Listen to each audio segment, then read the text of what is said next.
Tandaan niyo po, walang miyembro ng pamilya na habang panahon makakasama mo. Walang asawa na habang panahon makakasama mo. Walang magulang na habang panahon makakasama mo.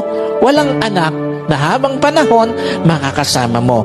And at the same time, wala din namang kapatid na habang panahon makakasama mo.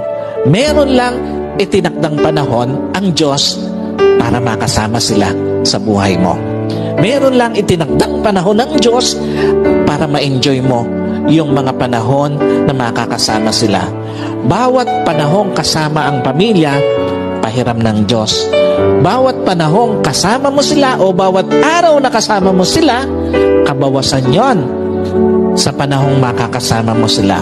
At bawat sandali na lilipas, palapit ng palapit yon sa pagtatapos ng pahiram na panahon sa iyo ng Diyos.